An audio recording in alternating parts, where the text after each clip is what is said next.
lodiamo Dio in questo tempio, noi ti adoriamo in spirito e verità. Tu dimori nelle lodi, la tua presenza è in mezzo a noi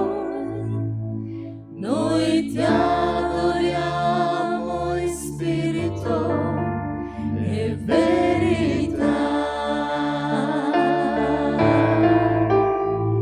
In spirito e verità.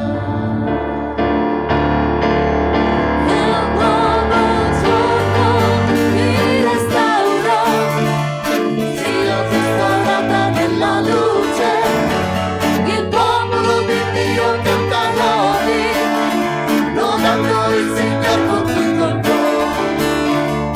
Alleluia, alleluia, alleluia, alleluia, alleluia, alleluia, alleluia, alleluia, alleluia,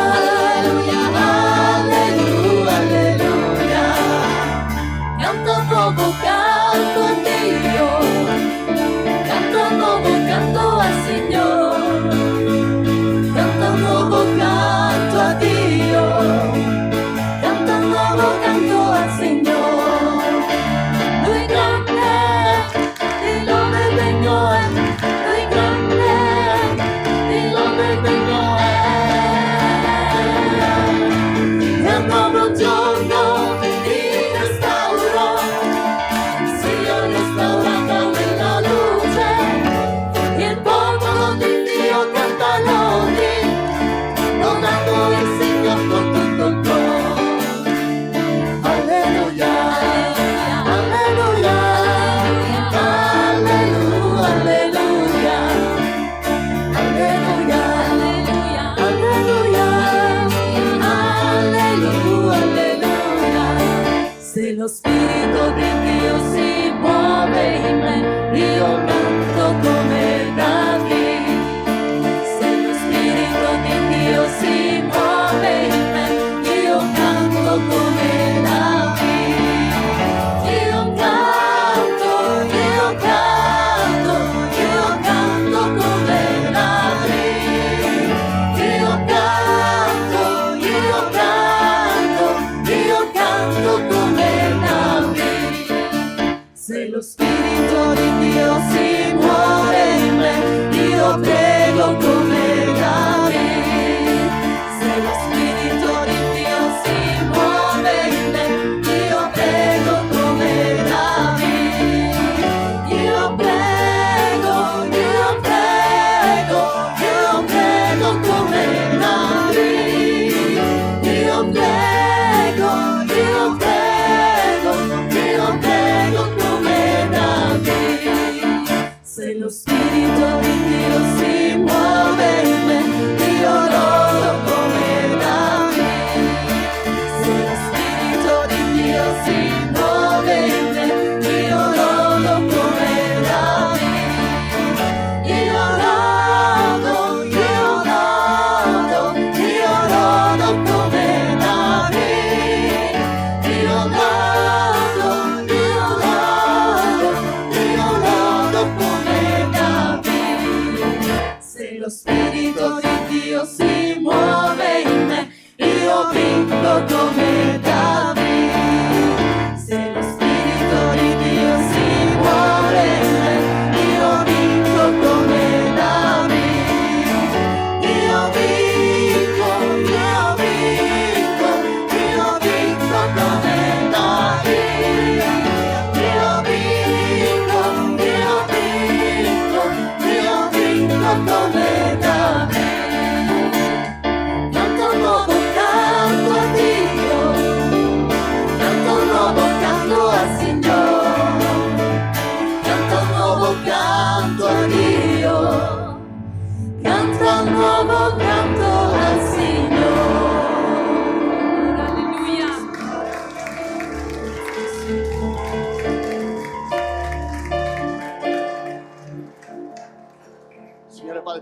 ringraziare, Signore, per questa giornata, Signore. Ti ringrazio, Signore, per come ci hai fatto essere qua questa mattina, Signore, come il nostro cuore, Signore, si sta predisponendo, Signore, per lodarti, Padre. Veramente, Signore, ti chiedo di benedire tutte le nostre vite, Signore. Benedici questa giornata, benedici il culto che stiamo per fare, Padre, che veramente il tuo Spirito Santo, Signore, possa essere evidente, Padre. Ti chiedo questo nel nome di Cristo Gesù. Amen. Amen. Grazie Gesù. Grazie Spirito Santo. Grazie Spirito Santo. Muoviti, Signore. Grazie Gesù. Grazie Gesù.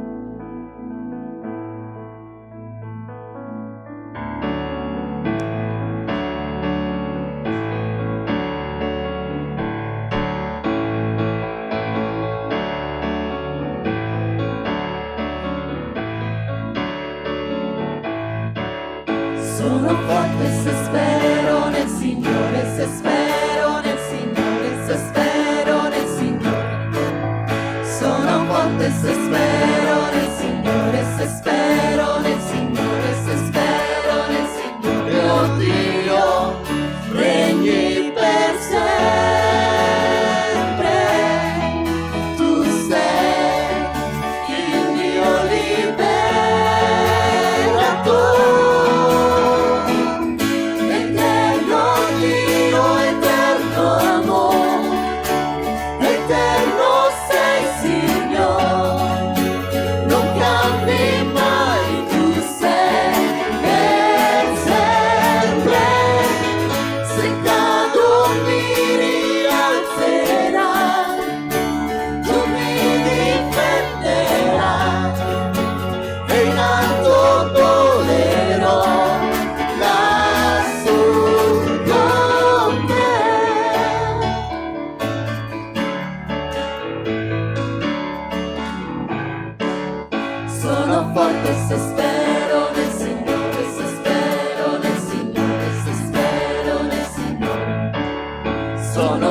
Se spero nel Signore, se spero nel Signore, se spero nel Signore. Oh Dio, regni per sempre. Tu sei il mio liberatore.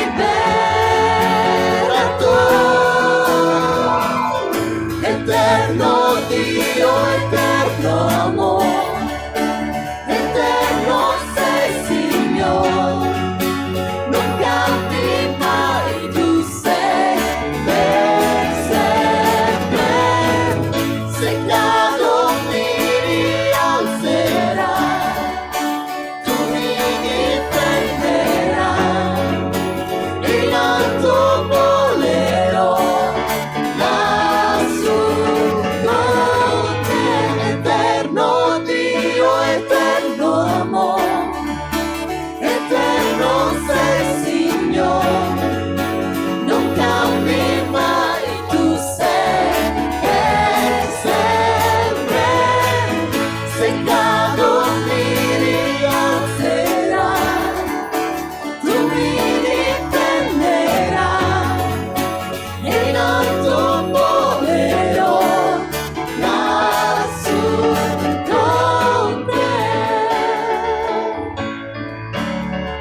Occhi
occhi possano vederti, ti posso sentire, e so che tu sei qui,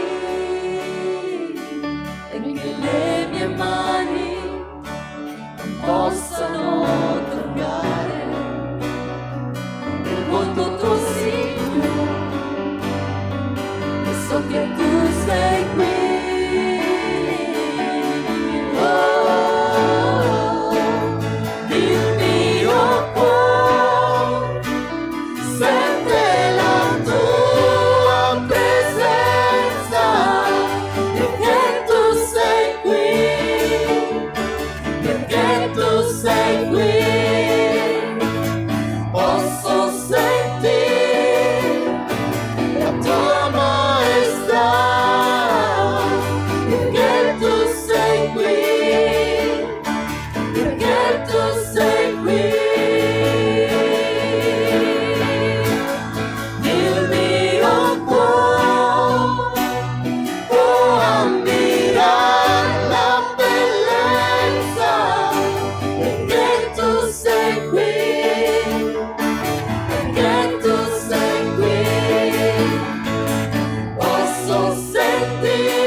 Non lasciarmi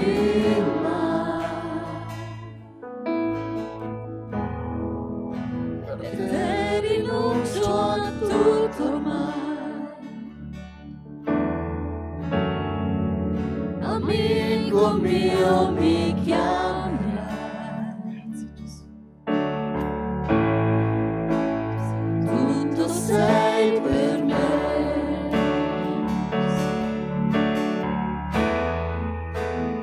Desiderio mio, in altro il posto tu avrai, che come te mi abbraccerai, mostrami la via che mi porta a te.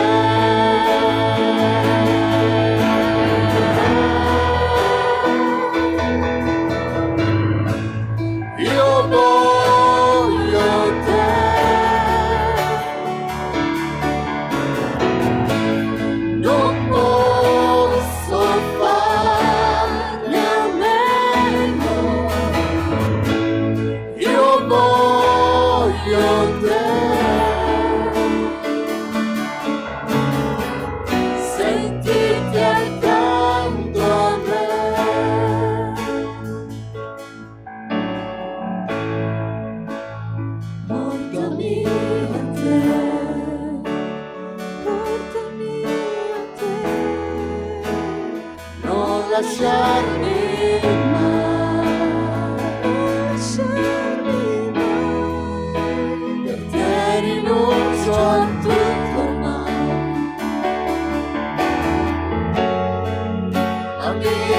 mio mi chiamerà.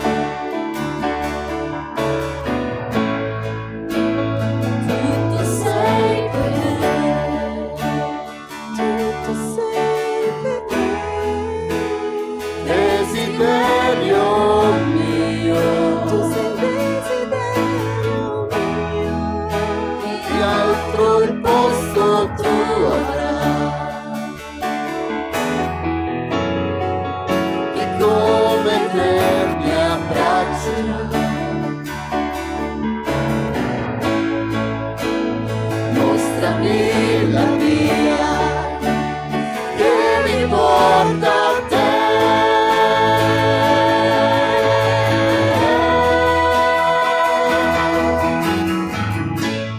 Io voglio te,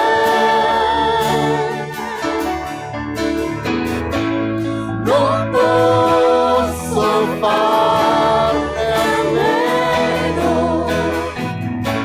Io voglio te, sentirti accanto a me.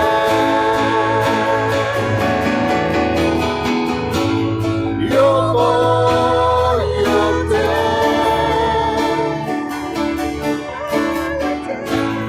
non posso farne a meno.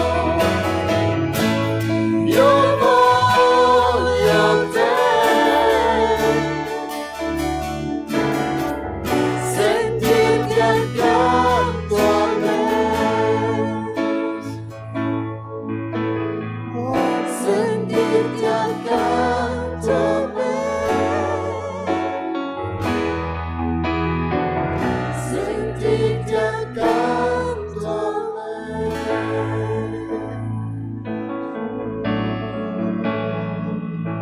Grazie Gesù. Grazie Signore. Grazie Spirito Santo. Alleluia a te, Signore. Grazie Gesù. Tu sei con noi, Signore. Grazie Gesù. Alleluia. Vorrei che ognuno di noi potesse Grazie Gesù. considerare attentamente il luogo dove ci troviamo. Il tempo che il Signore ci sta donando questa mattina di stare insieme. Questa non è una funzione religiosa.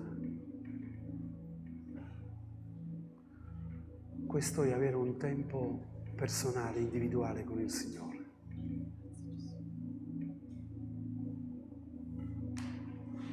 Io non so quale sia la tua condizione spirituale. Non conosco nemmeno quello che tu stai attraversando, stai vivendo, ma questo sta condizionando la tua anima, il tuo spirito, la tua mente. Quello che voglio dirti questa mattina, questo è il luogo migliore dove tu potevi trovarti, il posto migliore, dove coloro che hanno sperimentato il Signore sono insieme per adorarlo, per benedire il suo nome e per chiedere al Signore che ci sia una visitazione del suo Santo Spirito in mezzo a noi, per portare liberazione, per portare guarigione, per portare un cambiamento radicale di chi sta vivendo non in maniera santa. Questo è un ospedale dove il primario si chiama Gesù Cristo.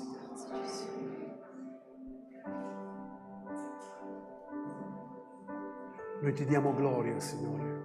Grazie Gesù. Noi ti diamo gloria. Noi ti diamo gloria, Signore. Alza la tua mano e di Signore, io sono qui per dare gloria a te.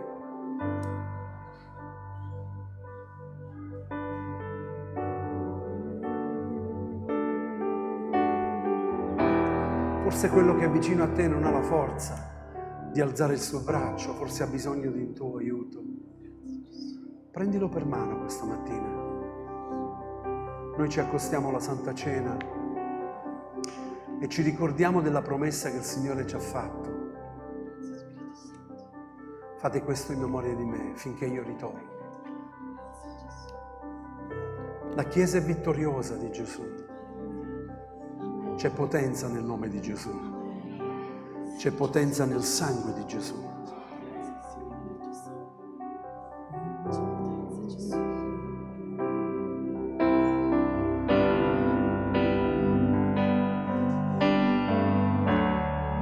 Hallelujah.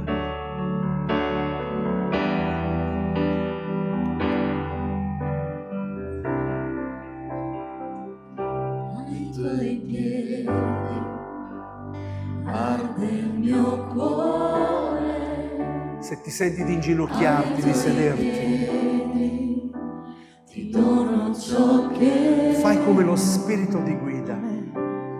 luogo sicuro. Se ti senti di andare a pregare per qualcuno, spostati da dove sei, vai a pregare. Questo è un culto spirituale, guidato dallo Spirito Santo.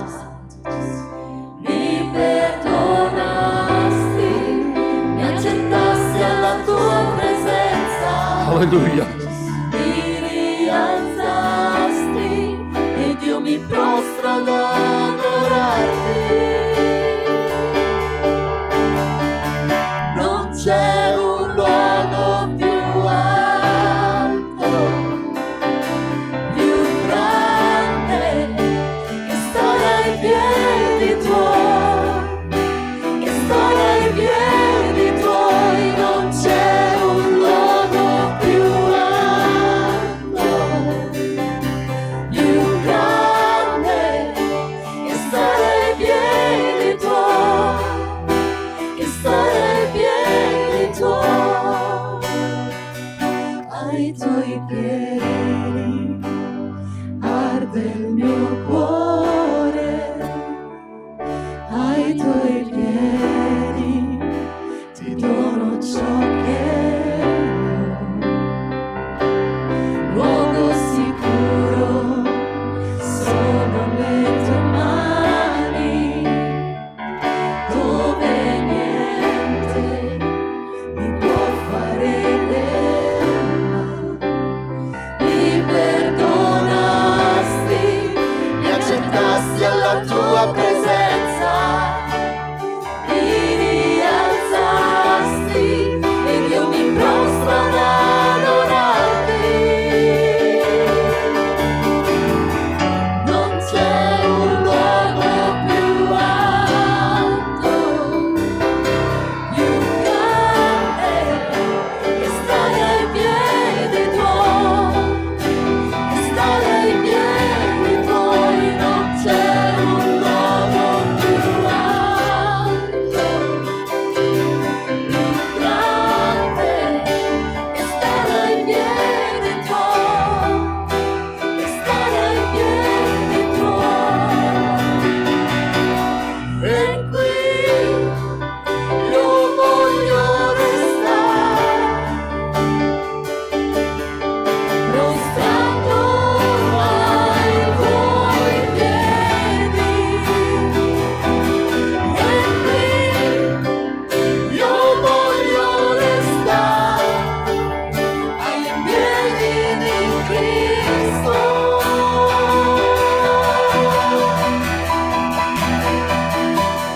E qui io voglio restare, prostrato ai tuoi piedi. E qui io voglio restare, ai piedi di Cristo. Non c'è un luogo più alto, più grande, che stare ai piedi tuoi, che stare ai piedi tuoi. Non c'è un luogo più alto, più grande, che stare ai piedi tuoi,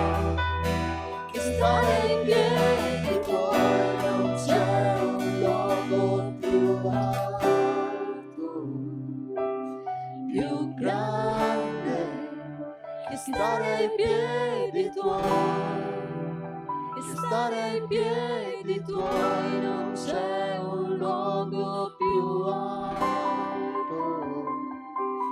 più grande, che stare ai piedi tuoi, che stare ai piedi tuoi.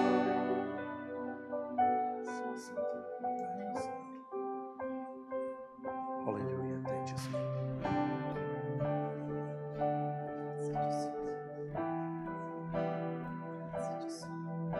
Signore, vogliamo pregarti per quanti sono partiti per le ferie, che tu possa, Signore, in questo periodo fortificare la loro anima e il loro spirito, non soltanto il loro corpo, Signore, ma soprattutto che possano trovare del tempo per stare in comunione con te, per visitare altri fratelli, altre comunità.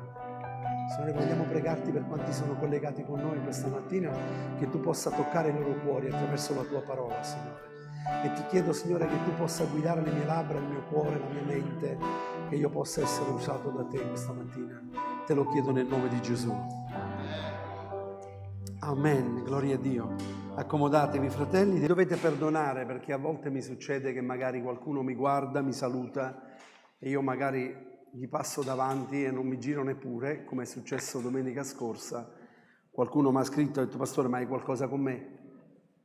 No, però mi può succedere, mi dovete perdonare, passo oltre a volte senza, quindi mi sono dovuto scusare, ma non era assolutamente mia intenzione.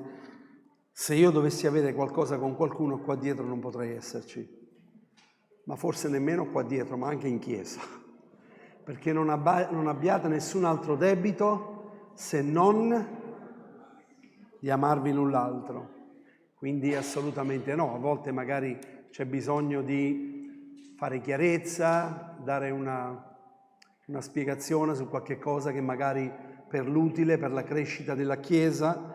Questa viene chiamata riprensione, ma non è una riprensione, è un'esortazione a camminare fedelmente nelle vie di Dio. Cosa dite? Amen. Poi quanti sanno che il compito del pastore non è facile? Ma Dio doveva chiamare qualcuno e dargli la bicicletta, no? Dice: hai voluto la bicicletta? No, non l'ho voluta, però il Signore me l'ha data lo stesso. E mi dice: pedale. Bene. Questa mattina credo che il messaggio che il Signore ha messo nel mio cuore in questi giorni, da giovedì, cercherò in qualche modo di potervelo trasmettere con l'aiuto dello Spirito Santo, perché non è facile, è un messaggio un po' particolare. Seconda Re, capitolo 6, leggeremo per questione di tempo soltanto 3 versi, dal versetto 24 al versetto 27. Questa è una delle pagine più triste della Scrittura. Vorrei usare il termine più terribile della Scrittura. Perché dico una? Perché l'altra è quando Gesù è morto. Cioè vedere la sua morte, che è stato sputato addosso, è stato picchiato, è molto triste quella pagina, ma sappiamo che per noi è stata una grande vittoria, perché ha vinto la morte e noi siamo più che vincitori perché Lui ha vinto. Ma questa è veramente una storia molto tragica, molto triste, che non toccherò l'argomento proprio strettamente, non lo leggerò, però vi leggerò questo, che poi entreremo nel messaggio. Dopo queste cose avvenne che Ben-Hadad, re di Siria, radunò tutto il suo esercito e salì contro Samaria per stringerla d'assedio. Ora ci fu una grande carestia in Samaria, ed ecco i Siri la tennero assediata a tal punto che una testa d'asina era venduta per 80 sicli d'argento e un quarto di un cab di sterco di colombo per 5 sicli d'argento. Ora, vorrei che non ci confondessimo, perché leggendo lo sterco di colombo noi possiamo pensare che era la cacca del colombo. No, non è quello, era praticamente, sono una specie di, mi sembra che chi ha riferimenti sotto lo potete leggere, erano considerate come delle lenticchie, in poche parole. Era qualcosa, chi dice dei semi per la coltivazione, ma erano delle lenticchie, e quindi un quarto di questo costava 5 sicli d'argento. Mentre il re di Israele passava sulle mura, una donna gli gridò e disse: aiuto, o re mio signore. Egli le rispose: se non ti aiuta l'Eterno, dove posso io trovare aiuto per te? Forse con i prodotti dell'aia o del torchio? Altre traduzioni dicono qualcosa in maniera differente, ma questo è il significato. Il re gli risponde questo a questa donna. Ci fu una grande carestia in questo paese. Il re era il re Joaram.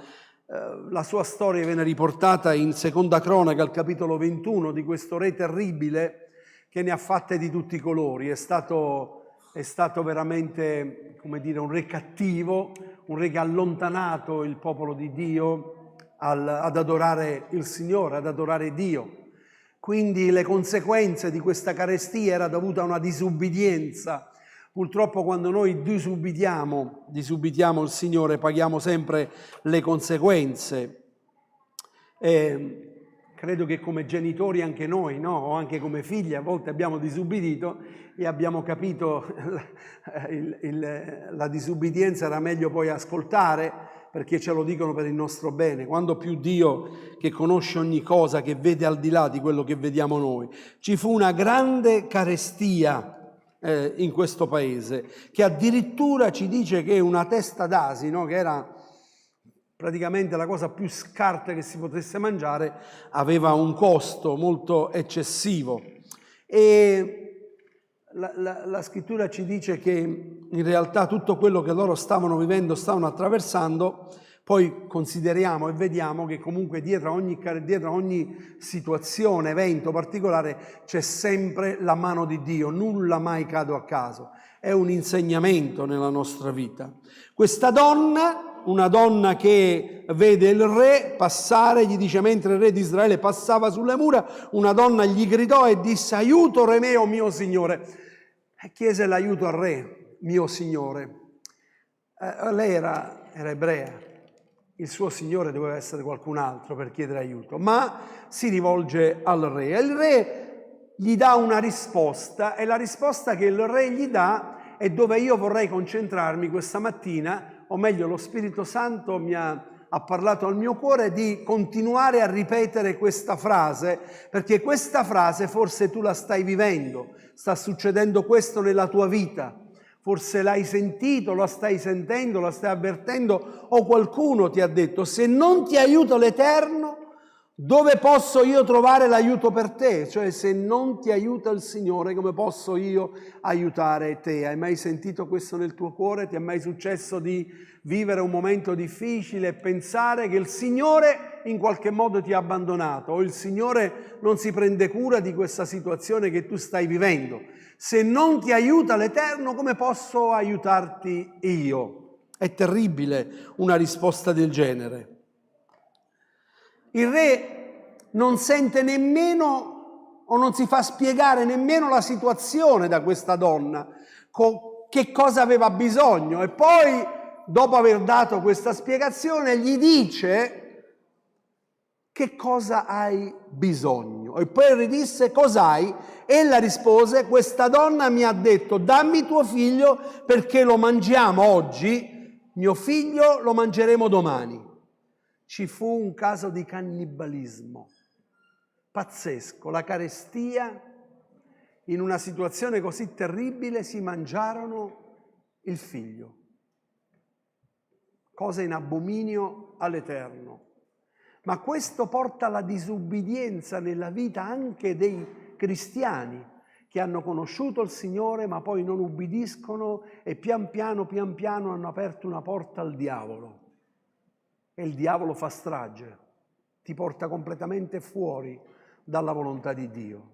Sabato parlavo con un fratello e parlavamo proprio di questo, di un fratello che noi abbiamo conosciuto, che lui era nella tossicodipendenza, nella droga.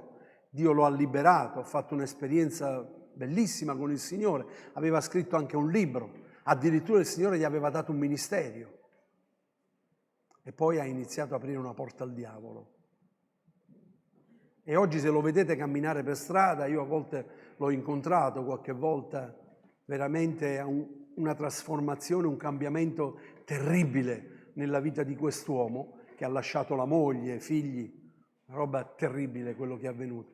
Perché questo è quello che il diavolo pian piano inizia a lavorare. La parola di Dio ci dice: non fate posto al diavolo, non fate spazio al diavolo, dobbiamo resistergli in faccia ed egli fuggirà da noi, così dice la scrittura. Dobbiamo resistere nella fede, dobbiamo fare attenzione a non allontanarci dal corpo di Cristo, perché lui è come un leone ruggente che va intorno per vedere quelli che sono fuori, per prenderli e farne preda. Dobbiamo fare molta attenzione. Dio ha stabilito la sua Chiesa perché nella sua Chiesa c'è la sua benedizione, ci sono i doni, i carismi, come pastori, come profeta, dottore, evangelista, apostoli. Questi ministeri sono stati dati per il perfezionamento dei santi, per la crescita nella Chiesa spirituale. E quindi questa donna gli dà questa spiegazione, il re si strappa gli indumenti di dosso, riesce, ma non si converte ancora. Cioè questa azione è un'azione semplicemente esteriore, perché in realtà lui non crede ancora che Dio può cambiare la situazione. Perché il nostro Dio, il titolo che ho dato al messaggio, Dio può. Dio può. Quanti lo credono questa mattina che Dio può? Dio può, qualsiasi sia la situazione. Qui abbiamo letto che gli era stato dato praticamente, dopo queste cose si radunò un esercito e salì contro Samaria e la strinse d'assedio. Sapete quando una città è assediata che cosa significa? Quello che noi stiamo vedendo adesso in Palestina. Non possono uscire, non possono entrare, non possono ricevere neanche niente. Quindi una città che deve morire a se stesso, si devono consumare completamente, d'assedio, quindi non potevano uscire né entrare. Ma che cosa avviene? Addirittura il re ci dice al versetto 33 del capitolo che stiamo leggendo qui, il versetto 37, lui dice così, dice: mentre egli stava ancora parlando con loro, ecco scendere da lui un messaggero. Il re allora disse: ecco, questa calamità viene dall'Eterno. Cosa potrei ancora io sperare nell'Eterno? Pensate, questa colpa al Signore. E a volte, perdonatemi, ma a volte anch'io ho sentito qualcuno che si è preso questa responsabilità di dire: Dio ha fatto questo. Ascolta bene, Dio non farà mai nulla che ti possa far del male. Mi sono spiegato? Dio non farà mai nulla che possa farti del male. Lui usa delle situazioni per benedire la tua vita, ma mai per farti del male. Lui non spegnerà mai il lucignolo fumante, è scritto nella sua parola. Questa è una causa di una disubbidienza, e forse se noi ci troviamo in alcune situazioni è perché non abbiamo ubbidito. Ma guardate l'amore grande di Dio. Dio è meraviglioso, è grande, è pietoso, è clemente, lento all'ira, di grande benignità. Dio è buono, è un Dio d'amore, perché al capitolo 7 il profeta si alza in piedi e dice: allora Eliseo disse: ascoltate la parola dell'Eterno. Così dice l'Eterno: domani mattina, domani a quest'ora, alla porta di Samaria, una misura di fior di farina costerà un siclo e 2 misure di orzo costeranno un siclo. Dio sta dicendo: io sono potente di cambiare la situazione. Ci credi tu? Domani mattina. Ma non è possibile, perché il capitano dove il re si appoggiava dice: non è possibile, perché anche se Dio facesse delle finestre in cielo, questo non potrebbe mai arrivare. L'incredulità è terribile, fratelli miei. Essere increduli è terribile. L'incredulità frena la mano di Dio. Gesù disse che pianse su quella città E la scrittura ci dice che non fece tante opere miracolose per la loro incredulità. L'incredulità frena la mano di Dio. Ma noi questa mattina vogliamo dire: Signore, noi crediamo in te. Crediamo nella tua parola, crediamo nelle tue promesse, perché la tua parola è sì. Io non so quello che tu stai vivendo, non so per chi è questo messaggio, ma se Dio l'ha messo al mio cuore, o che mi sta ascoltando a casa, se Dio l'ha messo al mio cuore questo messaggio, è perché Dio ti vuole dire che Lui è potente da cambiare la situazione che tu stai vivendo. Anche se tu non la vedi, anche se tu non vedi una via d'uscita, Dio è potente da far uscire una via per te, apre una porta per te. Non è possibile. Il capitano dice: oh, non è possibile. Allora che cosa succede? Succede che Eliseo gli dice, Eliseo rispose: bene, lo vedrai con i tuoi stessi occhi, ma tu non ne mangerai. Tu lo vedrai con i tuoi stessi occhi, ma tu non ne mangerai. Questo è il risultato di chi non crede nella potenza di Dio. Vedrà la gloria di Dio, ma non ne usufruirà della gloria di Dio. Io sono convinto al 100%, se in questa Chiesa noi credessimo pienamente nella manifestazione dell'opera dello Spirito Santo, noi vedremmo cose che non abbiamo mai viste. O Dio è bugiardo, o Lui dice la verità. In realtà è che noi mettiamo un freno davanti alla potenza di Dio. Crediamo poco che Dio è potente da smuovere ogni cosa, qualsiasi essa sia la situazione, qualsiasi persona ti abbia potuto dire non c'è più niente da fare, Dio ti dice invece c'è da fare. Proprio Gesù, mentre stava andando a casa di Jairo, mentre stava andando proprio a quella casa, sua figlia era morta.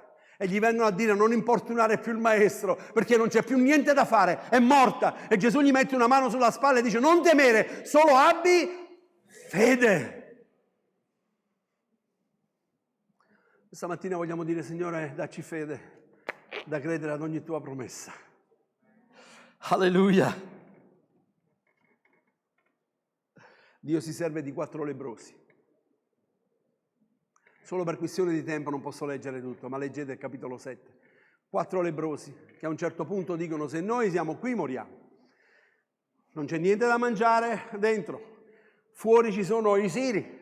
Ma facciamo una cosa, andiamo nell'accampamento dei siri. Se dobbiamo morire, almeno moriremo con la pancia piena. Non lo dice la Bibbia, ma l'ho pensato io. E loro fanno così. E che cosa succede? Succede che Dio fa qualcosa di straordinario, meravigliosamente, perché quanti sanno che Dio si muove sul sovrannaturale? Perché noi siamo naturali, ma Dio si muove sul sovrannaturale. E i siri iniziano a sentire rumore di carri che stanno arrivando, di cavalieri che stanno arrivando. Il terreno inizia a tremare sotto ai loro piedi. Dice: questo sicuramente Israele ha fatto una fusione, ha chiesto all'Egitto di aiutare, stanno venendo ad ucciderci, scappiamo, andiamo via. E quando vanno via fuori dal loro accampamento, quando arrivano questi 4 lebbrosi, che arrivano lì, trovano da mangiare, trovano tutto vuoto, bellissimo. E cosa fanno? Vanno dal re e dicono: non possiamo rimanere, andiamo dal re, andiamoglielo a dire. Andiamo a dire che guarda, gli accampamenti dei siri non ci sono. Questi vanno e il re cosa dice? Attenzione, questa è una trappola. Perché non solo non crediamo, siamo ancora presi dalla paura, dalle incertezze, è una trappola. Ma sai, quello vuole parlare con me, ma se vuole parlare con me è perché sicuramente, e ci iniziamo a fare tutto un film. Siete d'accordo o no? Film, iniziamo ad andare avanti. Già ci siamo fatti tutta la storia del film e gli abbiamo dato anche un finale a quel film. E invece poi c'è uno in mezzo a loro che dice: re, ma perché non fai un piccolo gruppetto che va a vedere? E lei dice: va bene, 6 persone vanno a vedere e dicono: caspita, è vero, non c'è niente, hanno lasciato tutto, c'è accampamento dei siri, tutti i loro beni, non c'è niente. Allora il re cosa fa? Unisce tutto il popolo e dice: usciamo, apre le porte, e davanti alle porte chi c'era? Il capitano che aveva detto: Non succederà mai. E la calca, lo calpesta sopra e lo uccide, muore. Come il profeta aveva detto. Seconda Re 17:20 dice: il re aveva messo a guardia le porte del capitano, a cui braccio egli si appoggiava. Oh, la parola di Dio ci dice: guai a chi confida nell'uomo, benedetto l'uomo che confida nell'Eterno. Chiunque esso sia, il pastore, tu devi confidare nel Signore.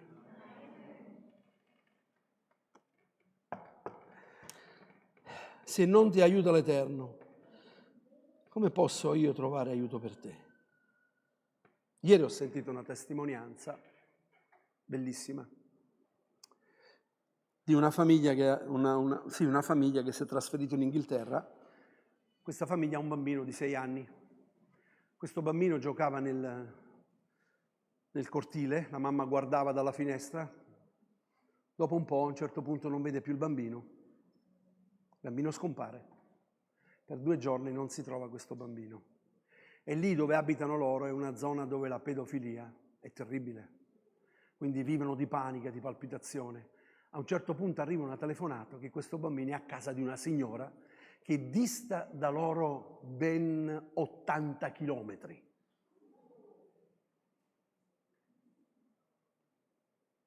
Ora, come fa questo bambino a fare 80 chilometri? È salito su una corriera, nessuno se ne è accorto.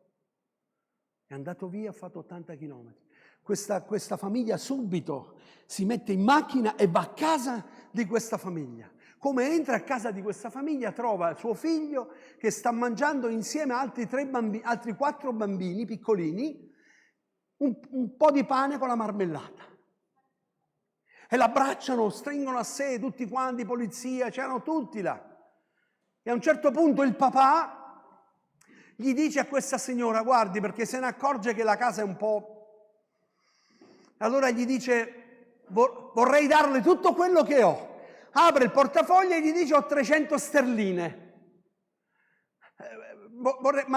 Vorrei dare questo 300, si offende. E lei a un certo punto si mette a piangere. E allora il papà gli dice: perché sta piangendo? E allora con la mamma gli dice: perché lei era una credente, vedova, con 4 figli. E ha chiesto al Signore, la mattina aveva fatto un po' di conti, e aveva visto che gli servivano 300 sterline. E la domanda e la parola era questa che lei si ripeteva nel suo cuore: se non ti aiuta l'Eterno, se non ti aiuta l'Eterno, dove posso io trovare questo aiuto? Se non ti aiuta l'Eterno, ora spiegatemi come ha fatto questo bambino a fare 80 chilometri. Arrivare in questa famiglia, fra tutte le famiglie, arrivare proprio in questa casa e ricevere giusto quello che lei aveva bisogno. Se non ti aiuta l'Eterno. C'era un altro fratello che ho conosciuto, un caro fratello che Dio lo usa e anche lui economicamente sta molto bene, finanziariamente sta molto bene.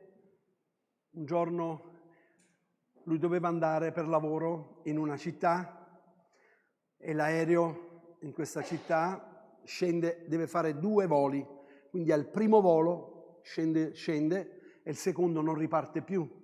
Allora lui va per le strade a passeggiare, dice: lo devo prendere questa sera l'aereo, e inizia a camminare per la città.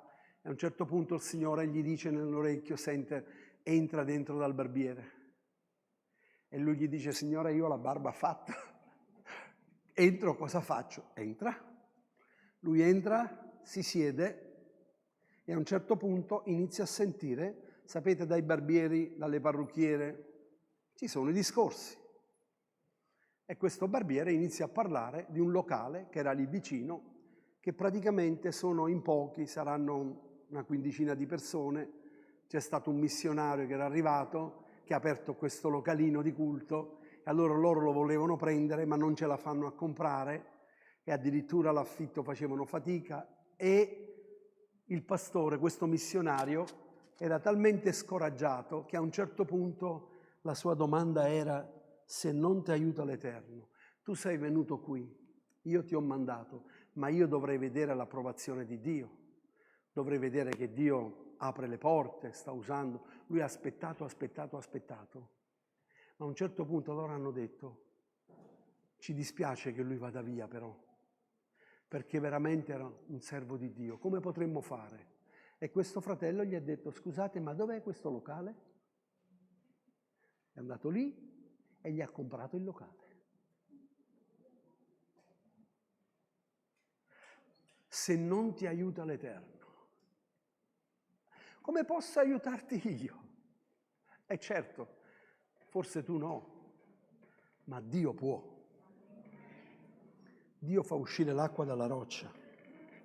La stessa mia famiglia, se voi vi ricordate, quando è morta mia sorella Esther, io ancora dovevo nascere, mio padre non era in condizione di fare il funerale. E mia nonna, benestante, disse a mio padre: ti sei fatto protestante? Vai dai tuoi fratelli. Vai da voi, vi chiamate tutti fratelli e sorelle, vai lì e fatti aiutare da loro che ti fanno il funerale. Se non ti aiuta il tuo Dio, mi dispiace.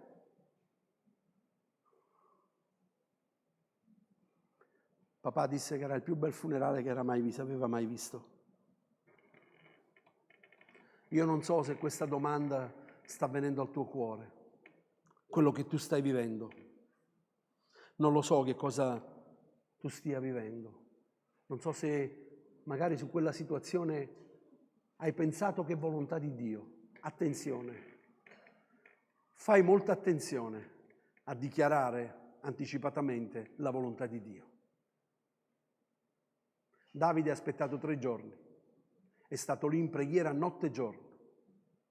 Poi quando il figlio è morto, si è alzato e ha mangiato perché ha considerato che quella era la volontà di Dio. C'è un tempo per accettare la volontà di Dio, ma non anticipiamo i tempi del Signore diventando increduli e soprattutto fermando l'opera di Dio nella nostra vita. Tutto quello che il Signore chiede ad ognuno di noi è quello di credere. Se tu credi, tu vedrai la gloria di Dio. Se tu credi, forse tu pensi che i tempi sono oramai stati lunghi, non c'è più niente da fare, le cose sono andate così. No, ascolta bene, e invece piuttosto, di come dice il salmista: io alzo gli occhi ai monti, sì, ma dove verrà l'aiuto? Il mio aiuto viene dall'Eterno che ha fatto il cielo e la terra. Egli non permetterà che il tuo piede vacilli, perché colui che ti protegge non dorme e non sonnecchia. Gloria a Dio! Ti possono dire quello che vogliono gli altri, ti possono anche toccare la tua fede, se non ti aiuta l'Eterno, ti possono in qualche modo suscitare in te qualcosa che tocca il tuo spirito in modo particolare, ma sappi questo, che colui che ha fatto le promesse è fedele, perché la sua parola è sì e amen.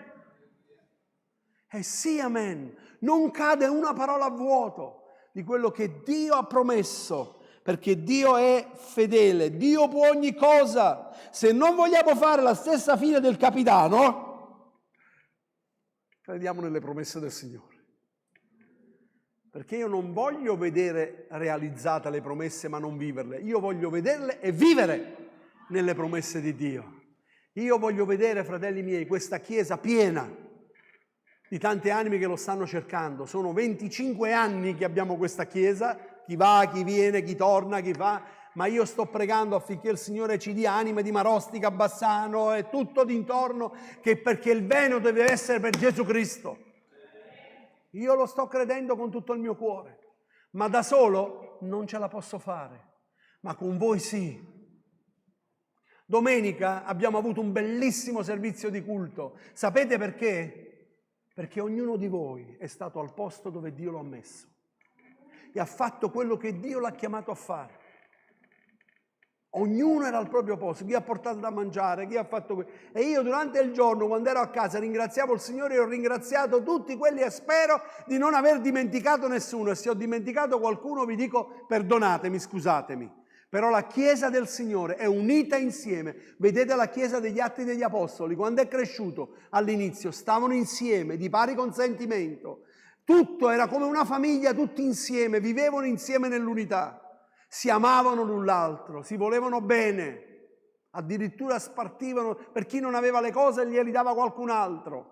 Questa è l'opera di Dio nella vita e questo è quello che il mondo deve vedere. Il mondo deve vedere che la Chiesa di Gesù Cristo è unita, è una in Cristo. E tante cose che stanno succedendo, che magari voi non sapete ancora, ma come lo Spirito Santo si sta muovendo, sta succedendo proprio perché queste barriere saranno rotte, saranno spezzate via. Perché il popolo di Dio è uno soltanto. È uno soltanto. E quando il mondo vedrà, e quando quelli che non conoscono il Signore vedrà l'unità nel corpo di Cristo, molti si converteranno, perché da questo capiranno che siete miei discepoli, dall'amore che avete gli uni verso gli altri.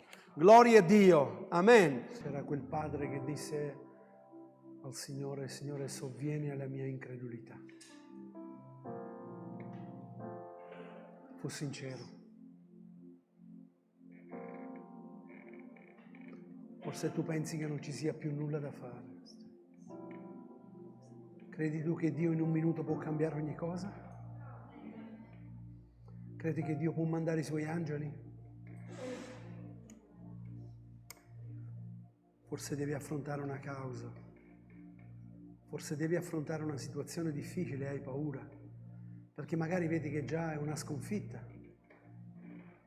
Ma credi che Dio può difenderti da qualsiasi causa?